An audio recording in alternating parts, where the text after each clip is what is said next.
Raul, seja bem-vindo, prazer recebê-lo aqui na bancada do nosso programa do Sertão Notícias, para a gente falar um pouco sobre audiência de custódia. Seja bem-vindo, prazer recebê-lo, viu? Boa tarde. Boa tarde, meu amigo, meu irmão Tony Alencar, também nosso amigo João Lucas, Enio Melo, que está nos acompanhando. E queria aproveitar também a oportunidade para mandar um abraço para o nosso presidente aqui da OAB de Serra Talhada, Dr. Alan Pereira, e o vice, nosso vice Alexandre Rodrigues. E agradecer a oportunidade de estar aqui, junto com vocês, conversando um pouco sobre esse tema que muitas vezes é tão mal interpretado, e aí, dentro dessa situação, a gente vai tentar esclarecer algumas dúvidas que a população em geral tem. Primeiro, eu acho que a gente precisa explicar para a população o que é de fato a audiência de custódia, doutor Raul, e também, obviamente, por que ela nasceu, né? Claro, tudo que surge foi com algum propósito, foi por conta de alguma demanda, que estava existindo e que resolveu então se colocar essa audiência de custódia. Então, a partir de que momento que ela surgiu, é algo recente no direito, enfim? Não, Tony, pelo contrário. A audiência de custódia, apesar de estar em evidência nos últimos anos, nessa discussão na sociedade, ela já é algo bem antigo, Ela surgiu através do Pacto de São José da Costa Rica, na década de 1960, tendo em vista a mudança do pensamento do mundo ocidental sobre a questão dos direitos humanos. E a partir daí, na década de 90, o Brasil se tornou signatário, ele aceitou os termos dessa Convenção de Direito Internacional de Direitos Humanos, E a partir desde a década de 90 já era para ter sido colocado em prática essas audiências de custódia. Só que só em 2015, com uma resolução do Conselho Nacional de Justiça, que veio disciplinar essa implantação dessas audiências. No que consiste isso? É uma audiência onde o preso, o custodiado, geralmente preso em flagrante, vai ser apresentado, deve ser apresentado a um juiz num prazo máximo de 24 horas, e ali vai ser analisado as circunstâncias sobre essa prisão, para ver se essa prisão foi legal, foi ilegal, se houve algum abuso da parte de qualquer um dos envolvidos. E em cima disso vão se trabalhar aspectos jurídicos para poder ver as medidas que serão adotadas. Mas assim, é importante lembrar que o fato de a pessoa sair porventura da audiência de custódia, ela não foi absolvida, Na verdade, a audiência de custódia, ela não vai julgar o mérito da questão, Ela vai julgar as circunstâncias em que se deu aquela prisão, bem como características daquele sujeito que está sendo flagranteado ou preso. As pessoas acabam julgando a audiência de custódia. Eu até cito eu mesmo, como comunicador, eu já vi alguns casos que no nosso, vamos dizer assim, no nosso entendimento leigo, a gente, olha, não existe aquela pessoa ser solta por conta daquele crime. Só que a gente acaba esquecendo que o direito, ele é amplo e ele tem, vamos dizer assim, ele tem que avaliar uma série de coisas que envolvem aquele caso, por exemplo, a gente já teve aqui em Serra numa certa oportunidade, que a gente pode citar como exemplo um caso onde uma pessoa atropelou ontem uma senhora na calçada. A pessoa tinha usado bebida alcoólica e o que acontece? Essa pessoa foi lá, perdeu o controle do carro, passou pela calçada, atropelou aquela pessoa e ela veio a falecer. Ele foi preso, A polícia militar prendeu, levou para a delegacia. No outro dia ele foi apresentado ao juiz nessa audiência de custódia. E aí o resultado foi que ele foi liberado, Quando a gente foi procurar saber, o juiz levou em consideração que ele era réu primário, levou em consideração que ele tinha bons antecedentes, E também tinha residência fixa e trabalho fixo na cidade. Então, para a gente entender o juiz, ele, nessa audiência de custódia, ele também tem uma interpretação que ele pode ser, que é dele, né? Sim. Em relação ao caso, né? Perfeitamente. Então, o que acontece?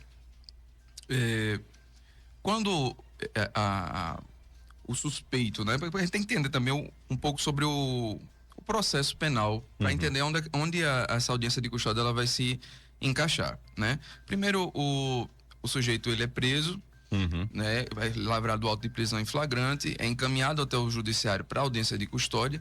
Nessa audiência de custódia, o juiz, junto, acompanhado, obviamente, né, do Ministério Público e da defesa, né, do acusado, do suspeito, vão analisar se essa prisão ela ocorreu de maneira legal, ou seja, se todos os requisitos para prisão em flagrante, né, estão lá presentes. Ele, visto isso, o juiz vai homologar a prisão em flagrante. Ok.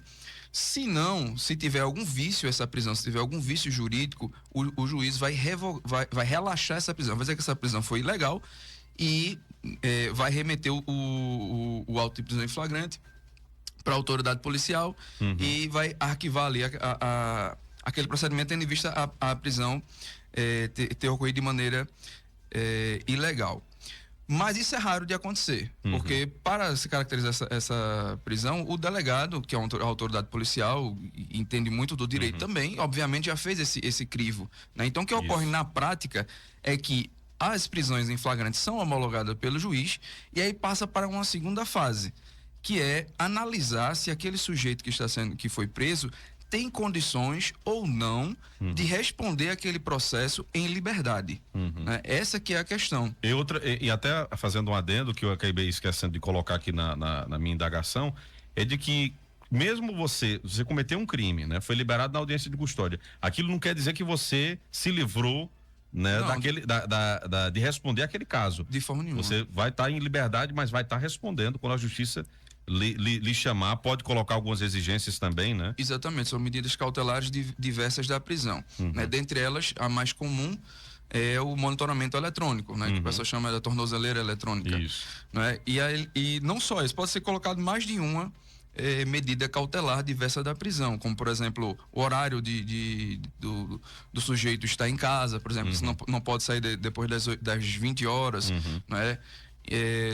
Muitas vezes também não pode se ausentar da comarca, não pode sair da cidade, não pode sair da cidade, isso, não pode estar em lugares propícios a crimes, enfim, cada caso é um caso e o juiz ele vai analisar essa situação e ver se aquele sujeito, se é melhor que aquele sujeito, melhor para o processo, melhor para a sociedade, que aquele sujeito esteja à disposição da justiça, preso, encarcerado, ou se uma outra medida diversa da prisão, como por exemplo essas que eu citei, se encaixaria melhor para o bom desenvolvimento do processo. Agora, lembrando o seguinte, que não é todo mundo que vai para a audiência de custódia que vai ser solto, não é? Isso é um mito que se criou, né? Não é isso. Por exemplo, se você for pego com uma arma de uso restrito, a orientação um porte legal de arma de fogo por uso restrito. A orientação é que não, que a prisão em flagrante seja convertida em prisão preventiva. Então você vai guardar o processo preso. Ou então, se caso tiver algum tipo de fiança, né? E a pessoa tiver colocada ou não entra essa fiança? Não, a fiança ela na questão da liberdade provisória, né? Pode ser por meio de fiança ou sem fiança. O juiz é quem vai, dependendo da conveniência, arbitrar fiança ou não. No caso desse exemplo que eu falei do crime de porte ilegal de arma de fogo de uso restrito, aí fica bem mais complicado, né? Outras questões também, por exemplo, fazer parte de facção criminosa, de organização criminosa, uma pessoa que reiteradamente não é réu primário, né? Reiteradamente comete crimes. Então tudo isso vai levar a formação do entendimento do juiz se aquela pessoa de fato tem condições de aguardar esse processo em liberdade, uma semi-liberdade, digamos assim, porque ele vai ter todas essas medidas para cumprir, né? Exatamente. Isso. Não sair da cidade, né? O monitoramento eletrônico, que é com a tornozeleira, então vai depender muito da visão do magistrado, né? Do juiz. Isso. E também a questão do passado, né? Se for, como o doutor colocou, se for alguém que o camarada já tinha matado, roubado, né?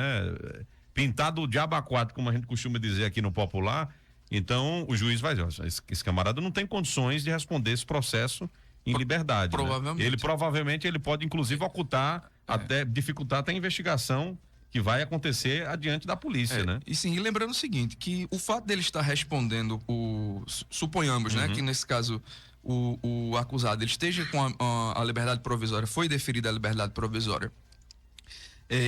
Nada impede que a qualquer momento ele violando qualquer medida que foi estabelecida pelo juiz, essa liberdade provisória ela é revogada e é convertida em prisão preventiva, né? Então assim, é uma chance que o judiciário dá para algumas pessoas que tenham certas características, como por exemplo ser réu primário, ter bons antecedentes, ter residência fixa, emprego lícito, né, não ter respondido processo, enfim, ser uma pessoa de bem, de forma geral, que deu um tropeço, digamos assim, na vida e está respondendo esse processo. Isso é uma situação. Outra coisa é o criminoso profissional. É a pessoa que tem o crime como meio de vida, né? Então, essas pessoas, a tendência é que, chegando no judiciário, se analisando essas circunstâncias, o juiz ele não dê a liberdade provisória e converta em preventiva. Para citar, para facilitar a compreensão dos nossos ouvintes, só para uma ideia do que o doutor está colocando, tem um caso que está acontecendo lá pelas bandas do Recife, do empresário, é o Rodrigo Carvalhada, né? Ele está sendo acusado de alguns crimes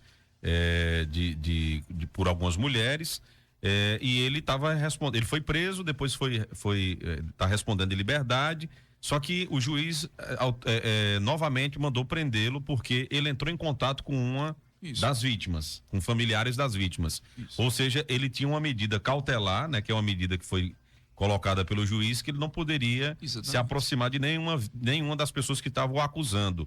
Então, tem uma ligação que foi interceptada pela polícia. Então, na hora, o juiz, ele descumpriu, chilindró na hora. A polícia ir lá buscar para prendê-lo novamente. Então, são essas coisas que é um pouco complicado para quem não está no direito entender, né? Que muitas vezes acha que a polícia está prendendo e está enxugando gelo, mas existe todo um rito, né, judicial para isso, né? É importante entender o seguinte, Tony, veja, nós vivemos num Estado democrático e de direito. O que significa dizer isso?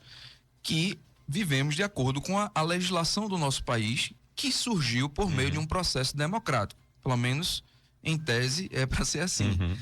E então, assim, a polícia prende e o juiz solta. Não é bem verdade. O juiz, ele tá ali para cumprir o que a lei fala, certo?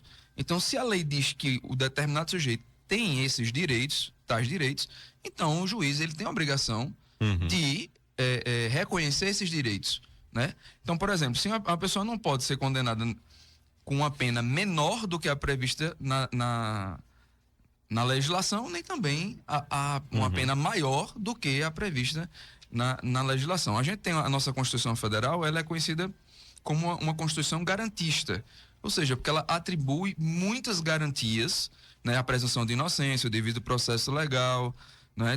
Todas essas garantias servem para evitar excessos que, porventura, as autoridades, sejam judiciárias, sejam por meio de policiais, venham incorrer contra o sujeito durante a persecução penal e também a investigação criminal pela Polícia Civil.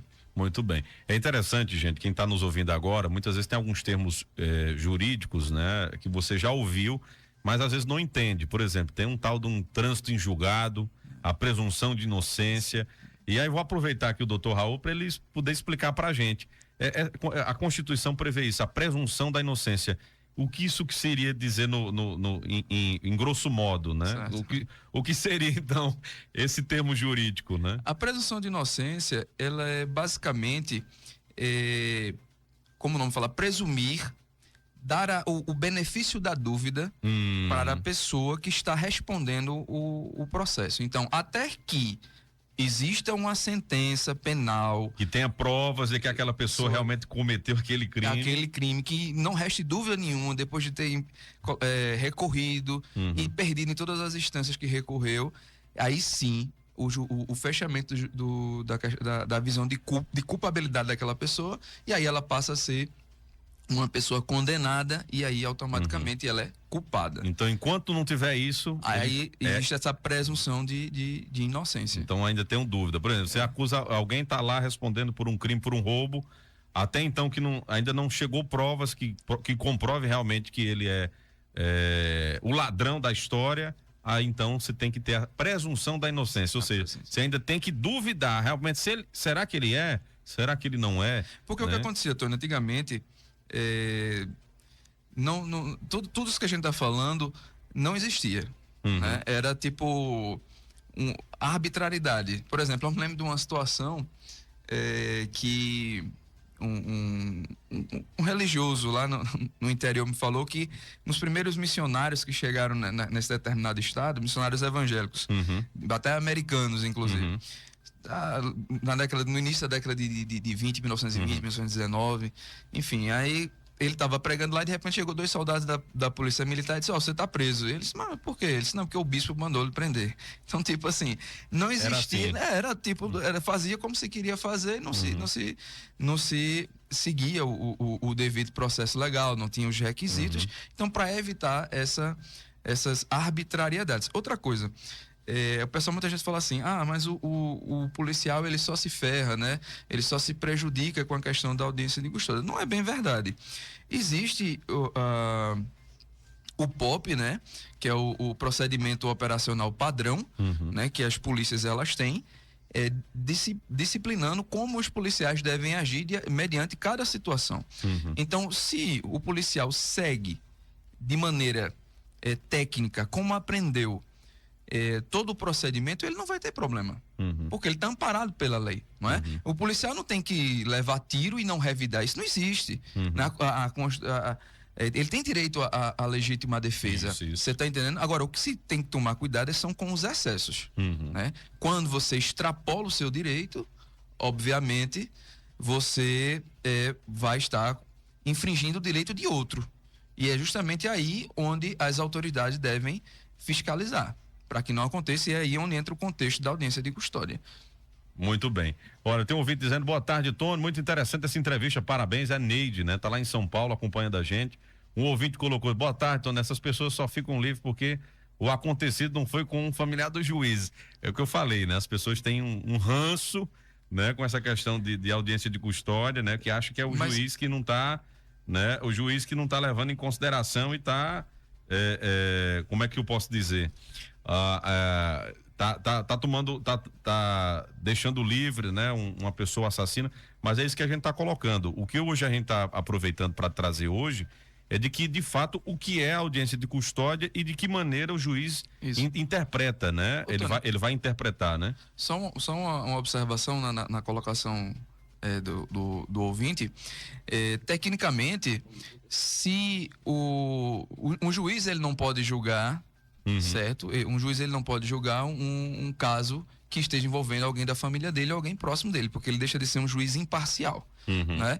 Então, não é bem assim como ele falou, mas eu entendo a dor de quem sofre uma violência, seja ela qual for, por roubo, agressão, etc. É ver que a pessoa, o agente, não é? Ele esteja ali, se possível até morra, né? Se possível até morra. Só que a gente tem que também distinguir o que é o que é justiça e o que é vingança, né? Por isso que existe o Estado, para que a justiça seja feita e não a vingança, porque senão nós voltaríamos a um estado de barbárie, onde todo mundo faz o que quer, como bem quer, e aí a paz social ela acaba, né? E o intuito do direito é buscar essa paz social. Se a gente não tivesse uma Constituição, não tivesse o Código Penal, o Código Processual Penal, o Código Civil, enfim, que tudo isso é importante, Imagina como é que seria hoje, né, a sociedade, se a gente não tivesse punições para quem cometesse infrações. Claro que, ao mesmo tempo, existe brechas, né? Isso aí todo mundo sabe, existe brechas que, como a gente colocou aqui, que permitem, né? Que permitem muitas vezes pessoas responderem, né? Em liberdade, né? De pessoas saírem, né? Da prisão, porque existe vários outros contextos, né? Que são colocados. Claro, é importante colocar também que precisa, né? Ao decorrer do tempo, o doutor Raul, como advogado, sabe muito bem disso, que esses códigos, né? Eles precisam ser revistos. Sim. Em algumas situações. A gente vê sempre agora, né? A questão de crime hediondo, né? Que aumentou agora, aumentou agora quais são os crimes que podem ser considerados hediondos. Hoje pela manhã o doutor Raul tirou uma dúvida minha hoje, aqui um ouvinte fez um questionamento, né? Que eu falei que a vítima tinha sofrido um latrocínio, né? Que é o roubo, aí eu expliquei que era o roubo seguido de morte. Porque não é considerado um homicídio, né? É considerado, né, um atenuante do roubo, né? É um agravante, né? Roubou e se agravou porque para roubar, ele teve que matar aquela vítima. E aí é bem interessante isso, né? Então o direito ele é bem, né? Tem tudo, né? Ali que é descrito, mas que na verdade tudo também leva a uma margem de interpretação. Sim. Então é interessante. E claro, se evolui, né? A gente já teve muitas mudanças no Código Penal. Por exemplo, né? Tony, me lembro que quando eu comecei a estudar direito, ainda era o Código Civil, era o Código de antes de 2002 era o de 16, se eu não me engano, 1916. Então existia 1900 e quanto? 16. E 16. Claro que já bem alterado, né? Já tem um monte de emenda, né? Exatamente. Aí tinha por exemplo, eu me lembro que tinha faz muito tempo isso, mas existia um artigo lá que tipo não permitia que a mulher ela fosse trabalhar sem o consentimento do homem, né? Tinha isso? Tinha, né? Só que já tinha. Qual era o Código Processual? Não, Código Civil. Código Civil. De 1916. Quer dizer, já tinha se caído em desuso. Então, o que eu quero dizer com isso é o seguinte: na medida em que a sociedade evolui, o direito acompanha. Porque o direito, ele estuda o fato social. Né? Ele se adequa ao fato social. E outra coisa também que eu estava falando sobre a questão dos juízes, né? Que o juiz ele não cria a lei, ela aplica a lei, né? Então, se as leis, por exemplo, se a população acha a audiência de custódia não presta, a audiência de custódia só prova, não tem que cobrar ao poder legislativo. São os deputados e senadores para fazerem as reformas legislativas que representem a sociedade, né? Agora, uma outra coisa também interessante, Tony, é que a audiência de custódia ela ajuda muito com relação aos presos provisórios, né? O que são os presos provisórios? São aqueles que estão, como o nome diz, presos, mas que ainda não foram condenados. Hoje, né? Tem muito no Brasil. Tem muitos. Muita gente ocupando carceragem de delegacias, outros ocupando cadeias públicas, ainda aguardando, né? Aguardando o julgamento, né? Seja em primeira instância, segunda ou nas cortes superiores. Então, o número de presos provisórios no Brasil é muito grande, né? E a nossa Constituição fala que a regra deve ser o preso aguardar em liberdade, justamente pela presunção de inocência e o devido processo legal, né? Agora, a audiência de custódia vai fazer um primeiro filtro nessa situação. Já que existe um número tão grande de presos provisórios, vamos pelo menos deixar aqueles que realmente precisam estar presos, separados da sociedade, para se do contrário, eles estariam causando ainda mais prejuízo à sociedade. Então, por isso que a audiência de custódia também é muito importante, para ver aquela... Porque, veja bem, em muitas situações, sobretudo nas grandes cidades, centros urbanos, as organizações criminosas utilizam o sistema penitenciário para recrutar novos, digamos, soldados do crime. Então... É por isso que aquela história da ressocialização, ela fica muito como utopia, né? Fica um negócio muito imaginário, porque é o contrário. Lá não está ensinando você a voltar e, olha, eu errei, agora eu quero voltar a me redimir daquele erro, voltar a ser um bom cidadão. Nada não, é como, como o doutor está colocando aqui, né?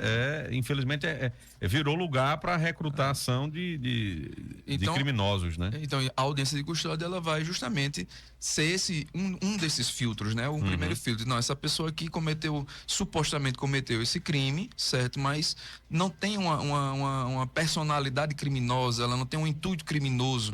Então, não é interessante que ele vá se misturar justamente com pessoas que já estão veteranas no crime, né? Esse também é um requisito que também é levado em consideração, né? Então, são muitos aspectos que são levados em consideração na audiência de custódia, até para decidir se ele deve aguardar em liberdade ou preso.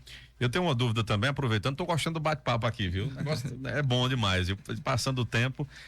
Doutor, a gente tá entrevistando aqui, gente, para quem tá ligando o rádio agora, doutor Raul Chaves, que é advogado, especialista em ciências criminais. Então, essa área criminal ele entende, é a área dele, né? Que ele domina bastante, claro. Todo advogado sabe de tudo, viu, gente? Sabe de tudo. Toda interpretação de lei. Mas aí cada um escolhe uma área ali para atuar mais, né? Eu tenho uma dúvida em relação, o doutor estava falando sobre essa questão do tipo de prisão, né? Tem a prisão temporária, preventiva. Eu sempre tive dúvidas, né? O que seria então para a gente poder até explicar para os nossos ouvintes, para entender, para quando você ouvir agora no noticiário, né? Só, olha, a prisão foi revertida para preventiva, né? A prisão temporária, para a gente poder entender quais são os tipos, né? E em que situação é empregada, né? Eu vou falar assim, bem a grosso modo, para o pessoal que está em casa conseguir entender mais fácil, porque tem muitas peculiaridades, né? Mas vamos tentar assim. O primeiro tipo de prisão é a prisão em flagrante, né? Um sujeito acabou de cometer um crime, a grosso modo falando, e a polícia ou alguém da sociedade viu e aí deteve aquele cidadão, ele foi conduzido até a delegacia de polícia, foi flagrante. Foi oficializado ali o flagrante. E a história de 72 que livra o flagrante ainda existe? Não existe isso. Isso é um mito, né? Não existe um tempo, não existe um tempo pré-estabelecido, determinado sobre quando se caracteriza quando deixa de caracterizar o flagrante. Na verdade, desde que a polícia ela vai no encalço da pessoa que cometeu o crime em flagrante, o flagrante está valendo. Quando perde, né, digamos assim, perde ele de vista, não sabe onde está, aí passa-se um tempo e realmente ele não está mais em situação de flagrante, a gente perdeu ele.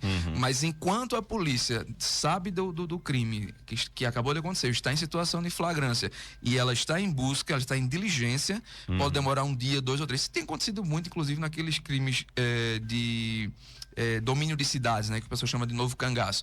Às vezes entram 3, 4, 5 dias de perseguição e eles estão em situação de flagrância. Recente aquele caso dos foragidos da penitenciária, né, do federal. Isso, o caso do Lázaro lá, né, que passou vários dias a perseguição. Enquanto a polícia estiver em perseguição, está em estado de flagrância.